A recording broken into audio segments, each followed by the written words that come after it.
Hi everyone, my name is Michaela. Welcome to today's tour of our Old Aberdeen campus. Tomorrow will be A-level result day, so I know a lot of you will be anxiously waiting for your results.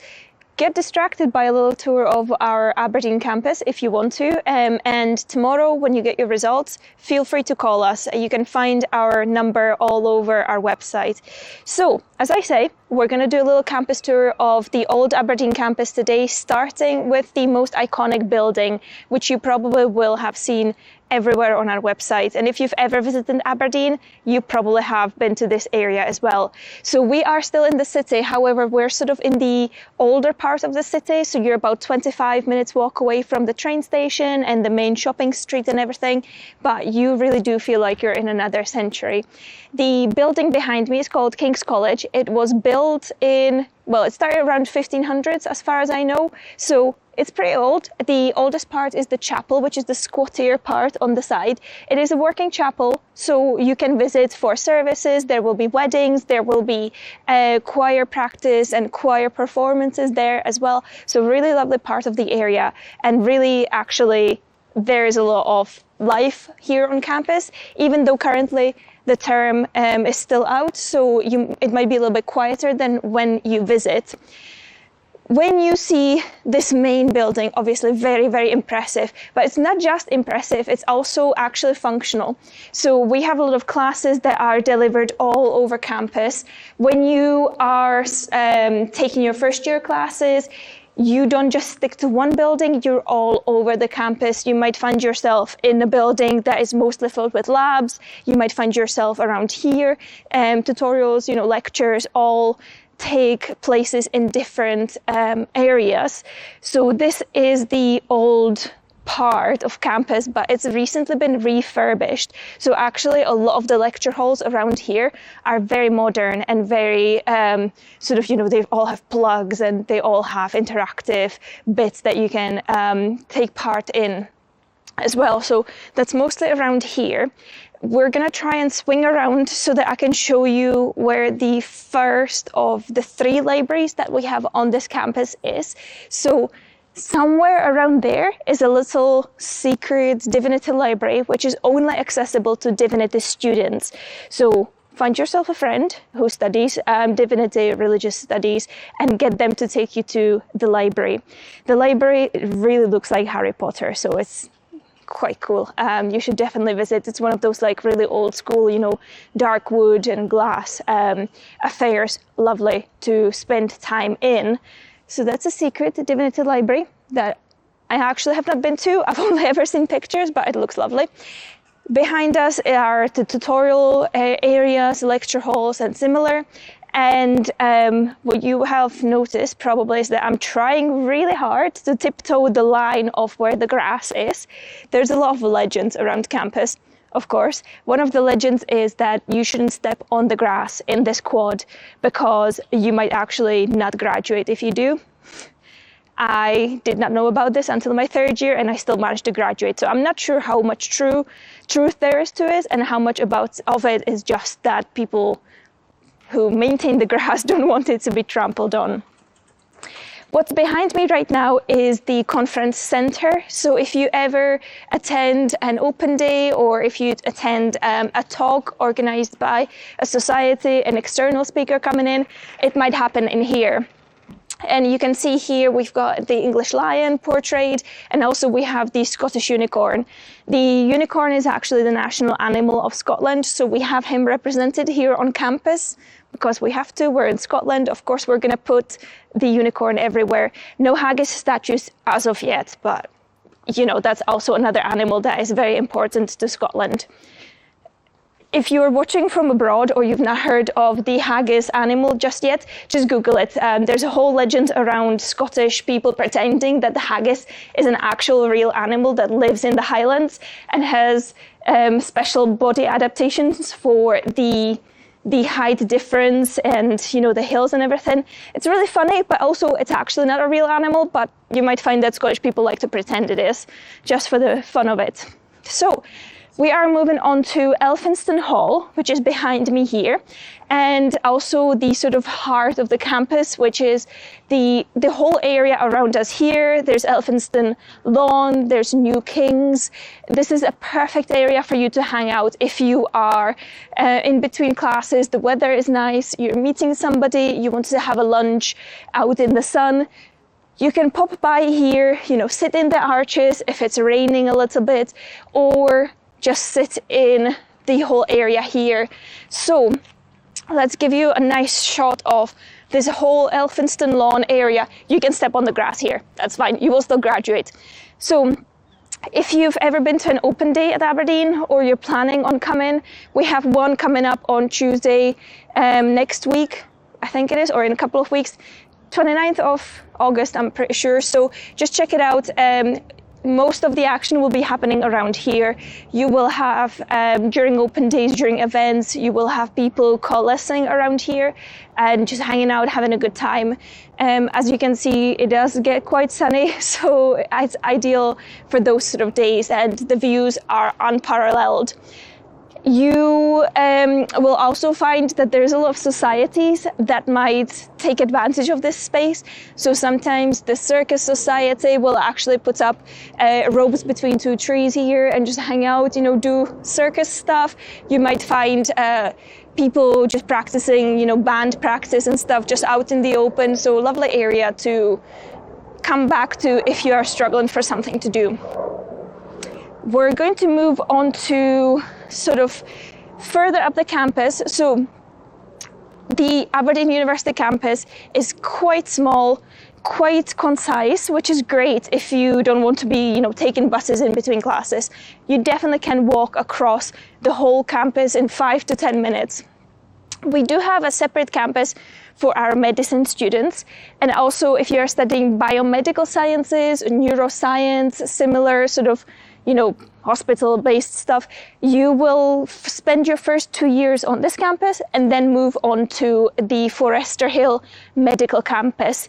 But if you are in like the 90% of the population, you will be based on this campus. So we're just gonna walk through this bit here.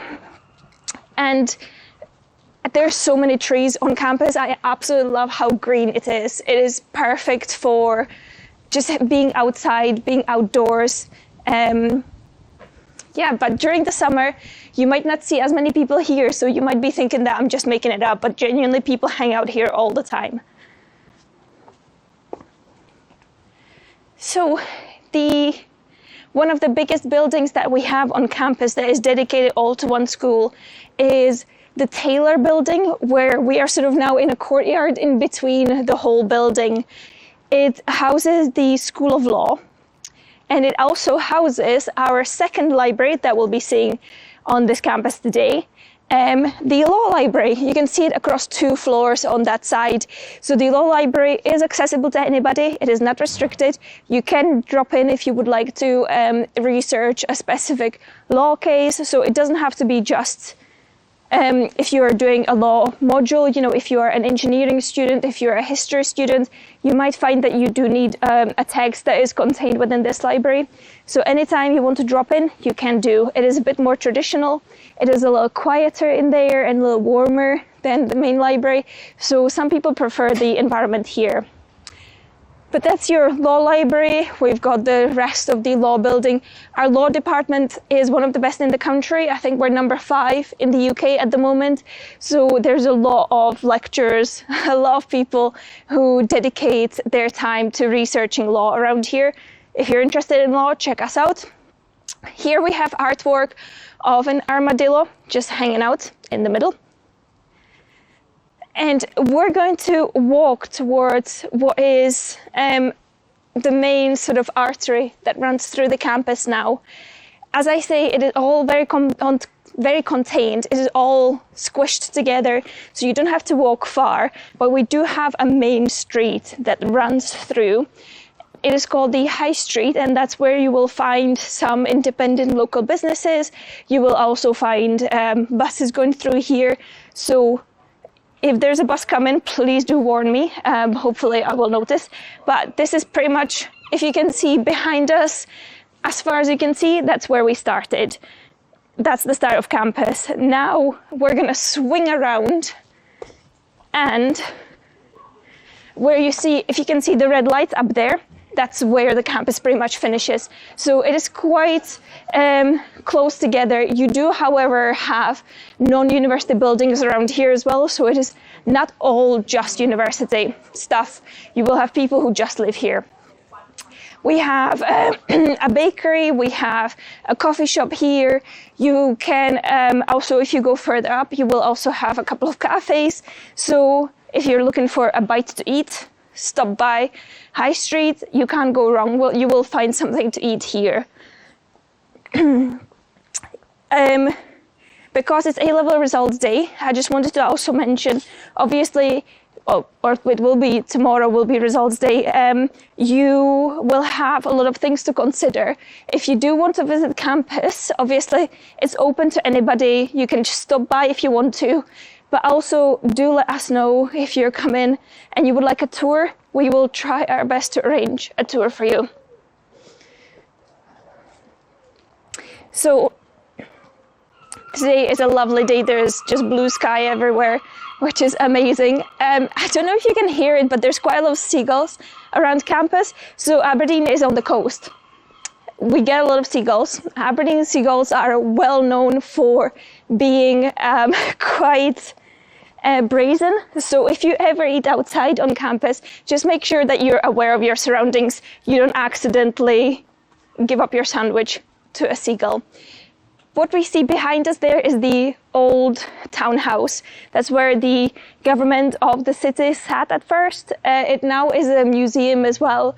It used to be a jail at one point. It used to be just so many different things, but now it is owned by the university, and it just makes a nice little fire break before you get to the city itself again. So that's the end of our campus. Let's walk through here just as a sort of shortcut to get us to the next part of the campus. So far I've only mentioned the law building. The law building does not necessarily mean that it only has law students there. You know, if you are attending any tutorial in that building, you know, there's a lot of different classrooms there. So you might just be coming in just for that.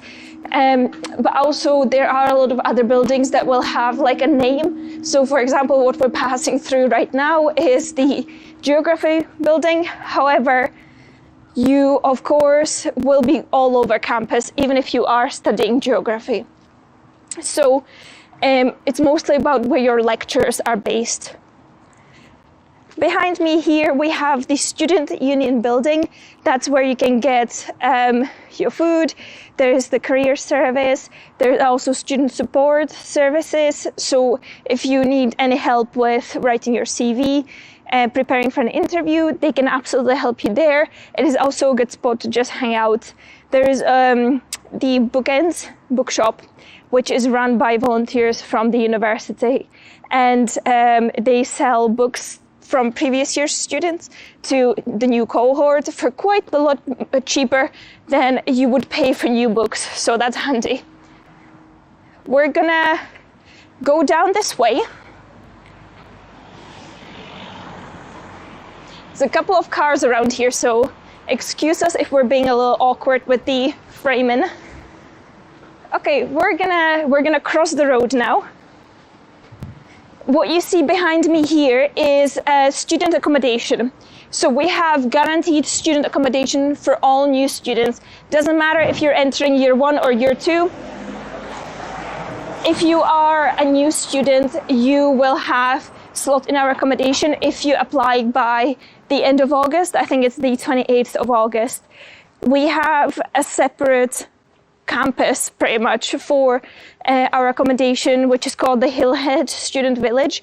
There's like 2,000 bedrooms there in a lot of different styles, a lot of different price ranges as well.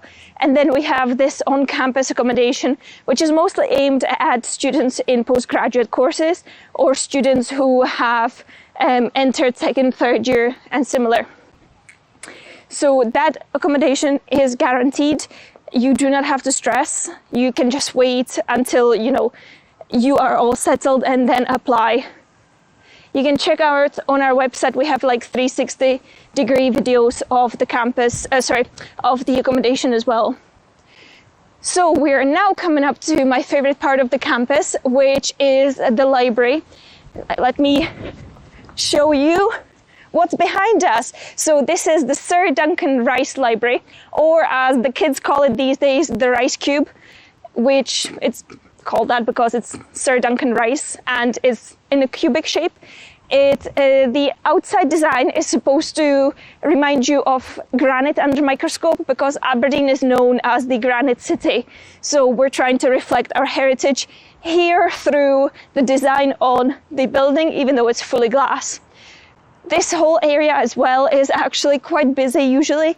You have the School of Engineering on one side in the Fraser Noble building, and then behind you as well you have the Meston building, which houses geosciences and computing sciences as well.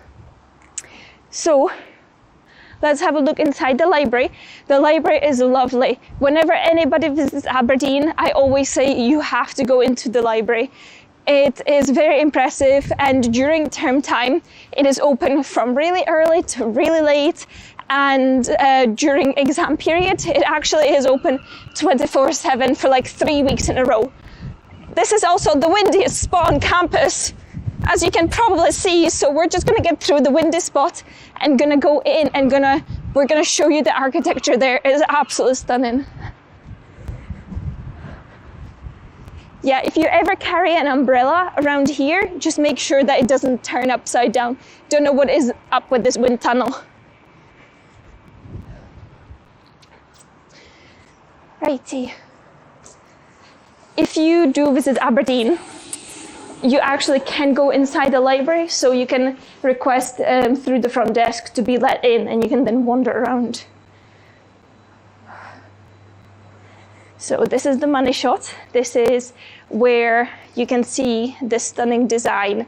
The library is 7 floors high. It was opened in 2012 by the late Queen herself.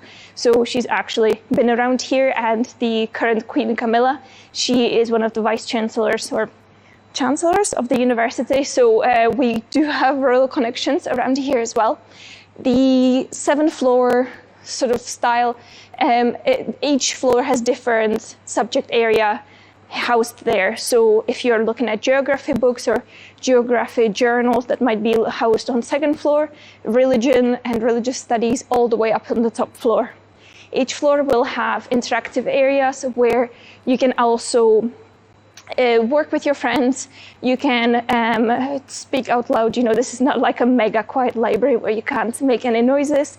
There's also a cafe down here which will carry the noise up. So it is, I think the library contains something for everybody. You do have also a lot of different events that happen through the library. So if you're coming to university, you might be worried about the fact that you have not really done academic writing before, or you don't know how to find a book in this massive building. You're looking for a very specific book. Well, the team here can help you. They do run classes that help you adjust to the academic writing style that we look for at the university. They will help you understand the Primo system where you search for books.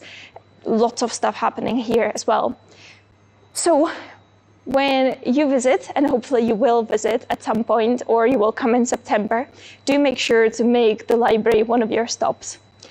Thank you for joining me on the tour today. I hope that everything goes well tomorrow. And just remember, if you do have any questions about the university itself, or you want to talk to us about your results as well, just pick up the phone, go on live chat. We have a live chat as well, and speak to us, and we can have a chat about what your possibilities